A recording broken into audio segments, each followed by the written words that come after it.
Em 1º de julho de 2025, o representante de comércio dos Estados Unidos anunciou um conjunto abrangente de novas tarifas direcionadas a uma ampla gama de exportações europeias, incluindo automóveis, produtos agrícolas e maquinário industrial. A medida, apresentada como uma resposta ao que Washington chamou de subsídios injustos e protecionismo digital por parte de Bruxelas, causou ondas de choque pelas capitais europeias. As tarifas que entrarão em vigor em 1º de agosto variam de 15% a 35% e devem atingir particularmente a Alemanha e a França, duas economias já sob pressão do crescimento estagnado e das perturbações no mercado de energia. O anúncio veio apenas algumas semanas depois que tarifas similares foram impostas aos produtos chineses, sinalizando uma estratégia mais ampla dos Kyokuraksinadai de usar o comércio como arma na busca pela revitalização industrial doméstica e dominação estratégica. Para a União Europeia, a mensagem foi clara. O alinhamento econômico com Washington não poderia mais ser presumido, e novas alianças, ou pelo menos uma maior autonomia, teriam que ser forjadas. A França assumiu a liderança na articulação de uma resposta estratégica. O presidente Emmanuel Macron tem alertado repetidamente contra a dependência excessiva da Europa, do dólar americano e dos sistemas financeiros controlados pelos americanos. Em um discurso recente na Sorbonne, ele declarou: "A era do transatlantismo ingênuo acabou. A Europa deve agir como uma potência soberana em um mundo multipolar. Seu governo tem pedido o desenvolvimento acelerado de um sistema de pagamentos da UE independente do SWIFT, maior uso do euro no comércio internacional e uma política industrial coordenada para rivalizar com o ato de redução da inflação dos ETRAC." A retórica de Macron não é meramente acadêmica. Nos últimos meses, a França aprofundou parcerias energéticas e tecnológicas com a China, mais notavelmente através de um acordo de cooperação em hidrogênio verde e energia nuclear de 25 bilhões de euros assinado em junho. O primeiro-ministro chinês Li Qiang visitou Paris para endossar o acordo, declarando que a China vê a França como um pilar do equilíbrio estratégico na Europa.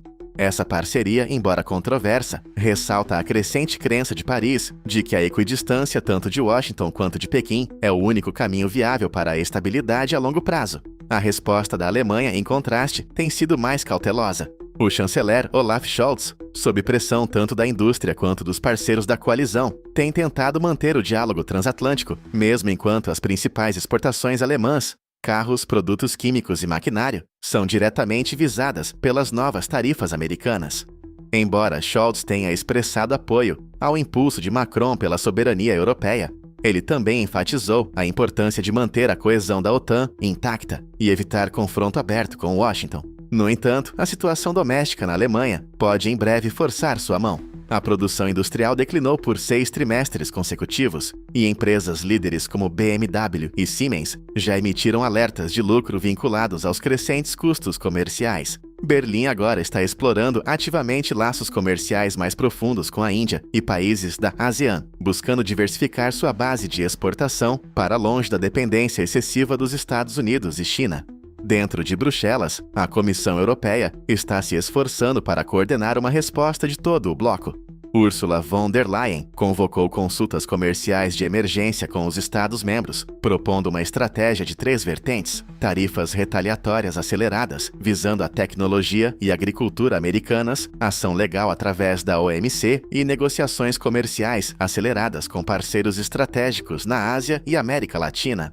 A primeira vertente, retaliação, tem forte apoio da França, Espanha e Itália. No entanto, países como Irlanda e Holanda expressaram preocupação sobre escalar uma guerra comercial, que poderia desacelerar ainda mais a já frágil economia europeia. A segunda vertente, litígio na Organização Mundial do Comércio, é amplamente simbólica. O sistema de resolução de disputas da OMC tem estado paralisado por anos, em grande parte devido à obstrução americana. A terceira vertente, diversificação, é onde o momentum parece estar se construindo mais rapidamente.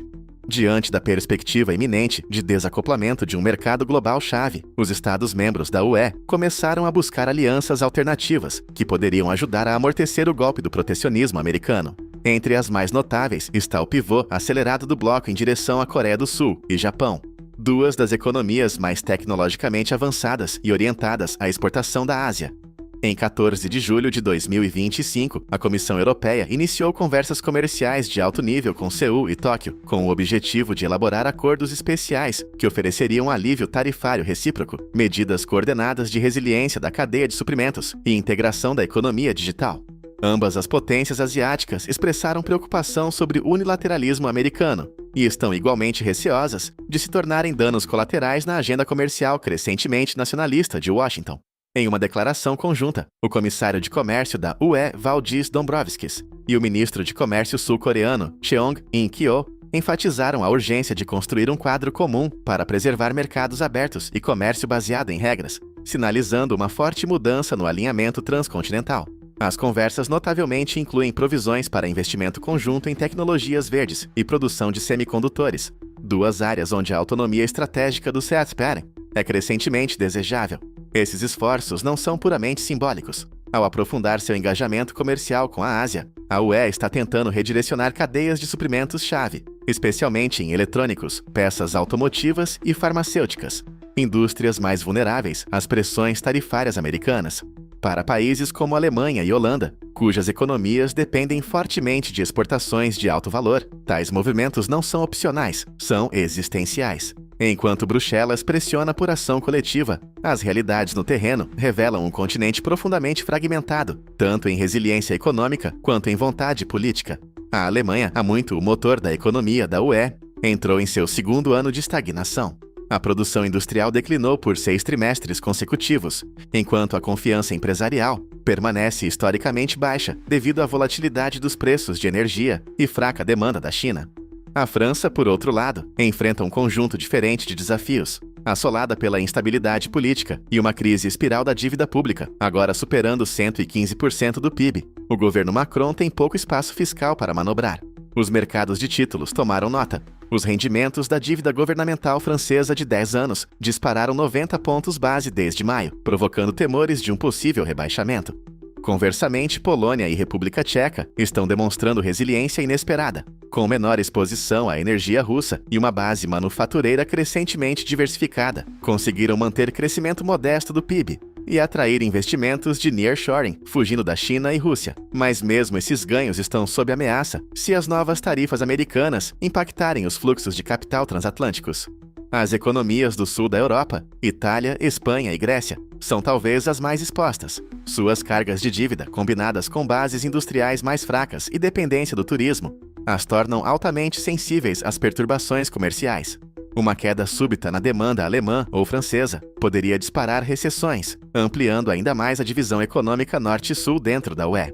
À medida que a retórica em torno da autonomia estratégica europeia ganha tração, a questão crítica torna-se: pode a Europa realmente se desacoplar tanto do ZER, quanto de fornecedores de energia autoritários, sem sacrificar crescimento e estabilidade? Esforços estão em andamento. A UE acelerou sua lei de materiais críticos, projetada para reduzir a dependência da China por terras raras e outros insumos vitais para energia limpa e infraestrutura digital.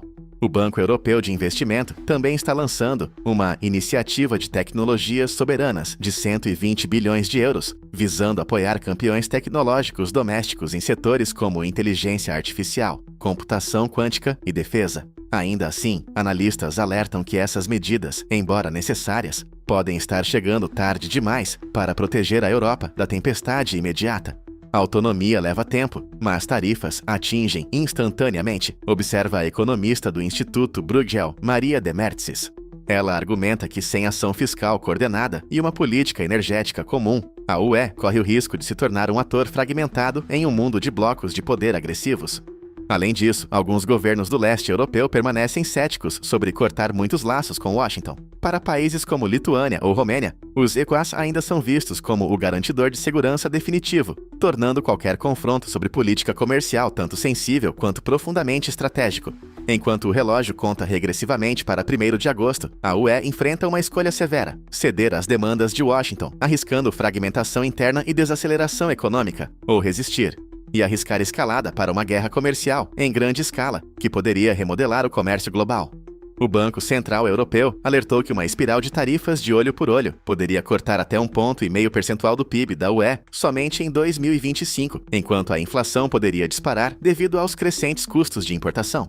Os setores automotivo, aeroespacial e de bens de luxo estariam entre os mais atingidos, setores onde a Europa ainda mantém liderança global. O sentimento público também está começando a mudar. Protestos na França e Itália têm pedido aos líderes para enfrentar o bullying americano, enquanto na Alemanha, grupos industriais estão exigindo ação urgente para preservar acesso aos mercados internacionais. O Parlamento Europeu agora está sob pressão para acelerar medidas emergenciais de estabilização comercial antes do prazo das tarifas. Se há um lado positivo, é a clareza do momento. A aliança transatlântica, há muito tida como certa, está sendo redefinida, menos por valores compartilhados e mais por cálculo econômico frio. Se a Europa emergirá mais fraca ou mais unificada, dependerá não apenas de Bruxelas, mas de sua capacidade de agir decisivamente em um tempo de crescente perturbação global.